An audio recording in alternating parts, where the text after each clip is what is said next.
SimWorld, what it do? This is Rick Blaze. I got with him with my co-host Siege, and this is BLAZIN Takes. Siege, how you doing, brother? Doing great today. Hump day. We're here. We're gonna ride the camel's back, but it's gonna go hot out here in the desert. What do we got today, Rick? Hey, it's a lot going on. We're gonna talk about players and coaches. First, we're gonna talk about the players. Obviously, those who've been keeping up, you already know that one player in particular whose name has been mentioned a lot of the times recently, Nick Hugo. You know, but I don't want to talk about Nick Hugo specifically as much as I want to talk about just players in general, because I think the Nick Hugo situation has been talked about tremendously. But for the record, my statements on Nick Hugo was not to bash Nick Hugo at all, in case someone got that.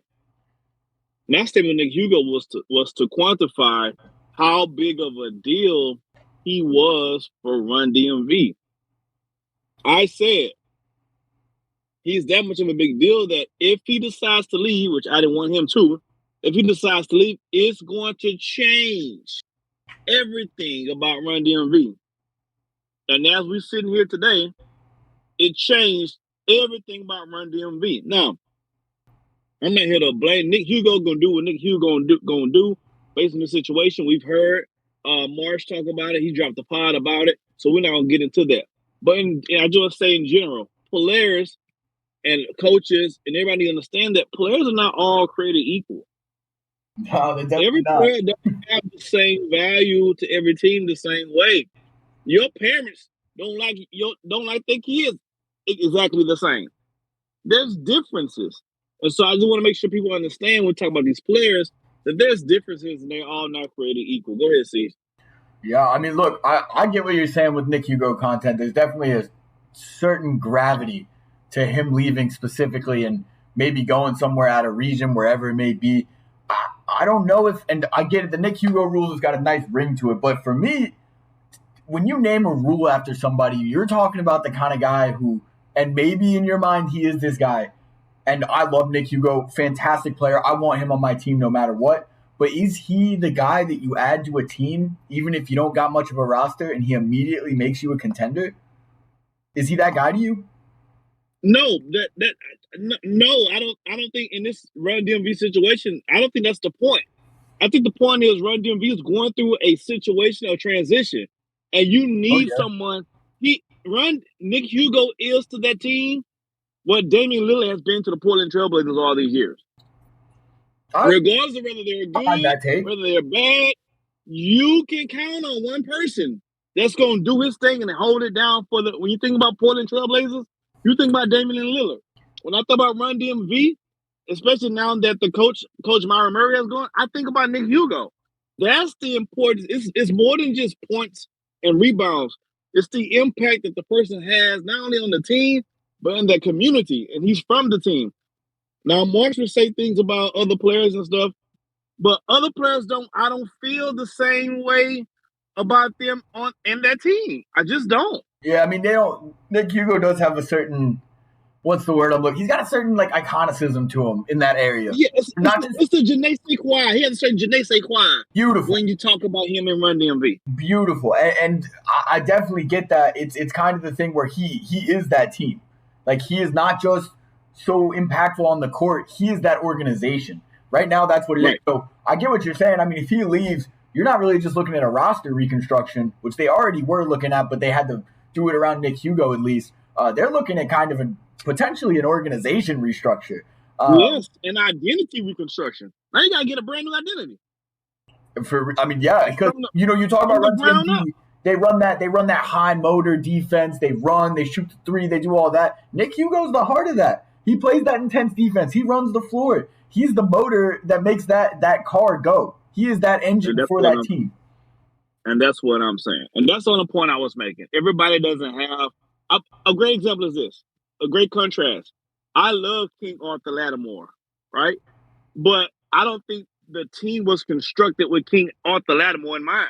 Yeah. So when Arthur Lattimore leaving Cascade, it should have been, but he came later on, right? Right. So with Lattimore and Cascade, I don't feel the same way about that as Hugo in Run DMV. Although Lattimore may be a better player overall, it's still the fit hand and glove is not the same. as Hugo and D and run DMV. And you have to be in sports. You have to have played sports to have some kind of grasp of what I'm saying. Because if you just say something on the side of your neck, then you like, it's not all the same. It's different. It's totally different. So that was the only point I was making about that. Valid point. We talk about it all the time. Players who are going to find the most success are ones who understand that not every player is a superstar. Not every player is even a star. Sometimes you got to be self-aware. You got to figure out what you're good at, and you got to become the expert on that. So no, not everyone's Right. like Hugo. Not everyone's got that impact. Guys like Nick Hugo, but even with Nick Hugo, he's not. Look, he's a star and he's a superstar impact-wise. But he is not what in today's world people think of as a superstar. He did exactly what we're talking about. He found out what he's really good at: motor, defense, rebounding, running the floor. He doesn't need the ball in his hands all the time because he knows I'm not that guy. And that's okay. That does not mean he still can't be one of the best players in the league. He found his role. He specialized. And I think a lot of players need to take that out of his repertoire and just say, I need to do that. Agreed. 100%. 100%. They'd be a whole lot better if they do that. All right. So, and the last point, so the Nick Hugo rule for me was just saying players who are considered, who are looked at as, first of all, they're from that area and they're like the cornerstone of that team. They're hometown. They're hometown. They're the hometown hero, not by some people's perspective, by everybody's perspective. They the hometown hero. So this is not like one person's opinion. Everybody in the hometown, everybody has a hometown hero. If I tell you where you from and who's a hometown hero in your neighborhood or from your city, everyone can name that person in every sport because you know who they are. Whether they became something outside of that or not, you know who they were when they played sports. And I think that Nick Hugo rule to me is protecting those players and keeping those players, if possible, in their hometown because they make the city, they make the team, they make the organization better by them being there. I couldn't agree more on that point. And that's all I'm saying. All right, so speaking of players, talk about Nick Hugo. We're gonna talk about the players. You gotta talk about what? The coaches. So we're talking about coaches. Siege, tell me, what's in SimWorld, what type of coach, if you're a player, what are you an owner of one of these teams? What type of coach would you be looking for in SimWorld? I mean, look, if I'm an owner of a team in SimWorld, I'm looking to hire a brand new coach. I think my first thing I want is a guy who keeps all three levels of what a coach at this level needs to do in mind all the time. One, win games. That's a gimme. Everyone knows that. You got to be focused on that. Two, developing players. You got to say, all right, like, how am I going to make this guy better? Help him get to the next level. Because, I mean, these are 16, 17-year-old kids who got dreams. And if you're a coach who's not at least somewhat focused on that, then I don't really want you on my team. And three, and I think this one gets overlooked too much, you're developing young men. And, we talk about sports a lot. We talk about the game a lot. But outside of all that, you got to set an example. 16, 17-year-old kids are impressionable. They are soaking up everything. And as a coach, you're someone that they respect, both on the court, off the court. And you got to kind of set that standard and you got to kind of help develop them as a person. Now, basketball-wise, what I'm looking for in a coach, someone who's adaptable at this level.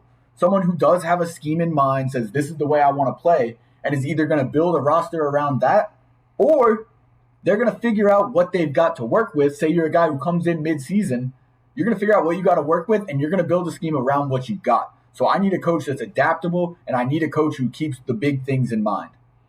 Yeah, I'm with that. You have to have those things, and I'm gonna use probably different wording, but it's probably gonna end up being the same answer. I need a coach that's going to. You have to know. First of all, I say this about coaches, the same thing I say about players. The best ability is availability. If you're not available for these players as a coach, then you're no good to them, regardless of how great of a player, how great of a coach you are. So you have to be available for these players. These are young, impressionable young men. You have to be available for these players. And let's be honest, in a lot of these instances, you serve as the father figure for these young men, whether you want the job or not. So the first thing you have to be is available.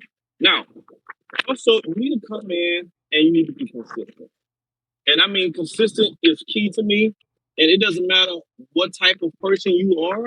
If you're consistently that, the players, the organization can get behind it and respect it. Yep. Belichick, known as a hardo, right? But he's been consistently a hardo since day one. So those who he worked with, it's not a big deal no more because they know he's a hardo. Doc Rivers is a player coach. I'm just throwing that name. He's known as a players coach. So they know him as now. If you're not that type of, if you don't need that type of coaching, that type of coaching doesn't work for you as a player, then you make those adjustments yourself. But consistency, availability, and you have to be able to adjust on the fly. I think that is so underrated because things happen, things change, and you have to be able to adjust. A situation where you got a Nick Hugo this season, and if you coach Banks, now you ain't got Nick Hugo. Guess what? We got to adjust. Or you may have a game plan on what kind of system you want to run, but then you realize you don't have the players to run that system, or it's just not working out for that group of players you with. One thing that really irks me right now, and I'm really upset about, I'm going to switch gears. It's the same concept. The Chicago Bears right now have a starting quarterback by the name of Justin Fields. I love Justin Fields. He's on every dynasty. He's a starting quarterback of every dynasty and fantasy team I own, which is 3 of them. He's my starter too. Yep. He's trash right now. Yep. But so the question becomes this: did Justin Fields become a worse quarterback? No, he's playing worse, but his skill sets didn't diminish. His skill sets are probably better, but the coach, he got a new coach, new offensive coordinator, and they're wanting him to be something that he's not, which is a pocket quarterback. So shame on the coaches for not adjusting his game plan to fit the star player instead of you making the star player fit your game plan. That's not how it works, and that sucks. I couldn't agree more. You got to be an active coach, and that includes making adjustments. You have to make there is no one size fit all when it comes. You're talking about human beings with different skill sets, with different feelings, with different opinions. There's no one size fit all. You have to be able to adjust. You know what I mean? So I think coaches, so consistency, availability, and the ability to adjust, or just say, and maybe your adjustment might be, you know what? My bad. I should have gave you more minutes this night. I dropped the ball on you. Yep. Accountability is big too. Hey, you know what? My fault. My fault. You should have touched it. You should have been in the last 5 minutes. I shouldn't have taken you out. You're right. And we can, and as people, we can accept that and then we can move on. And I can rock with you, coach, because I know that you're accountable and you're gonna hold me accountable, and I can be held more accountable if I understand that you're accountable. See, we're mirroring the coach. If the coach ain't about nothing, play ain't about nothing. If the coach is accountable, then he can hold the player accountable, and vice versa. All goes back to these kids are sponges, really. They're impressionable. They're gonna mirror their coach, like you said. I mean, so you got to keep that in mind. You got to keep that in mind, and if the faster you understand that, the better coach you're gonna be. Now, I don't know what Coach Banks is gonna do. I'll be honest with you. It looks like every year there has to be a team that's a cellar dweller. Coach Banks is the early candidate for his team being a cellar dweller this season. Every year, somebody has to be in last place. And I'm not talking about the international teams, that's a different conversation. But as far as the U.S. teams right now, Coach Banks is throwing his name in a hat as he wants to be that team. Sign him up for the last place team in this year's SimWorld. Maybe he has a game plan. Maybe he's going to turn around. I don't know. But it's looking real Memphis bleak right now. That it is. So, before we get out of here, see, we're going to do our grab back question of the day. And guys, do me a favor. If you're listening to this episode, when you hear it, I don't really like the term grab back question of the day. I'll prefer a different name. If you can come up with a different name, I would please send it to my DM or send it to Siege DM. And if we pick the name that you choose for this section of our questions, we will say for the next week, or whenever all of next week, we'll say, hey, this segment has been brought to you by, and we'll say that person's name. How does that sound, Siege? Yeah, it sounds good. Let's give a good shout out. Come on. Anyone comes up with a good name, that's what you get. You get a week's worth of shout out, and I might even pay you I might even give you a couple of flowers or two about what you're doing in SimWorld. I'm gonna pump you up really. I'm gonna make you look really good. You can have your girl listen to this episode, especially if you did something wrong. I'm gonna make you sound really good for an entire week. A deal you can't refuse. A deal you cannot refuse. Speaking of deals you cannot refuse, here's a question. Now you know these grab back questions, they gotta be off the wall because it would be interesting for what. What would you rather do? What situation would you rather be in? Oh, it's gonna be crazy. All right. Would you rather, Siege? Would you rather did something unmentionable with an animal that no one finds out about, or never done something unmentionable with an animal that everybody believes you did?